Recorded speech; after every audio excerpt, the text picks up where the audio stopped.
You know what I saw in my deep dive research? What, girl? Don't you have Princess chairs in your house? In my house in L.A., I do have 3 Prince's. That he owned? Yeah. Wow. You're a big Prince fan. I see on your hand. Yeah, but Michael as well. See bad? Yeah. Yeah. Because this, okay, story time. Oh, good. Because we're doing a podcast. Okay, We great. like stories. So the reason I got this Prince symbol on my... That's not Prince. That's this is the artist formerly known as Prince. Yeah.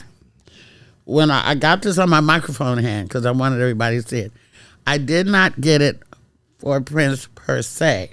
I got it because Prince had a band called The Revolution. Yeah. During the George Floyd, Ahmaud Arbery racial unrest that we were going through, it was very painful, you know? And you found out how some of your friends feel, or like their silence spoke more than their words. You know what I'm saying? There was the people who called you like, Luenell, this is terrible. You know, is there anything we could do? How do you feel about this? And let's talk about that. And there's the people who said nothing. And I don't fuck with them no more. And some of them I've been knowing 30 years. I'm like, I don't fuck with you. You let me know through your silence where you coming from, you know? Or maybe just know what to say. You should say that. I wish I knew what to say. I don't have anything. I don't know what to say. Say that, but don't not say nothing. So it was very painful going through all this stuff. And you got the insurrection and all this shit. And I didn't know what to do with that pain. Prince had a band called The Revolution. I felt like we was in a revolution. I said, I'm gonna get this symbol on my microphone hand.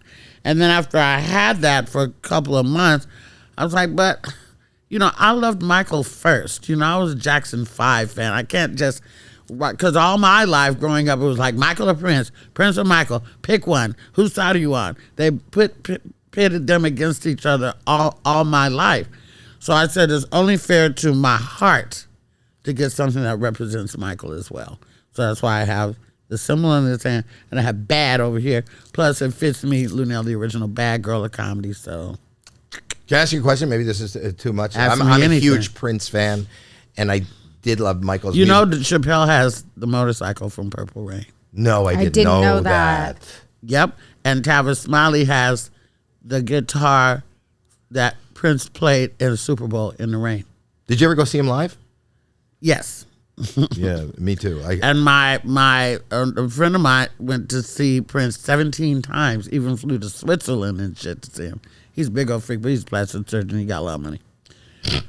So I got to see him in a room, like at a private party with like 60 people. It was one of the most amazing. Where? I think he was the most. I'm going to sound bougie, but I was in Monaco. But it was for. I had a private. Somebody hired me to go there for a private event, and it was during the. You're a big television fucking awards. deal. No, I wasn't, you're a but big deal. I got invited for the what was it called? The TV International TV Awards. Yes. Yeah. So anyway, and I got to see him as probably one of the best concerts I've ever seen in my life. Oh. That being said, being such a big fan of Michael Jackson, how did you feel about what went on near the end of his life and what he has been accused of? I feel it was tragic. That didn't it didn't dent your Love for him? Yeah. It did for a while, because you don't know what to believe and you have to stop and look and stuff like that. But at the end of the day, I do not believe it. Okay. There were too many people who admittedly said they was in it for the money grab. Right. And I know what his motivation with the kids was, because he had a very domineering father. He was in the business since he was 7 years old. He never had a normal childhood, No. never worked a job, No. never did anything with this, never. Then he got so popular he could never go to the park, he could No, it never was go a- to the movies, could never do anything. That guy right there, Rich, that you're seeing, he's been working with me for 30 years. He came off the Dangerous tour.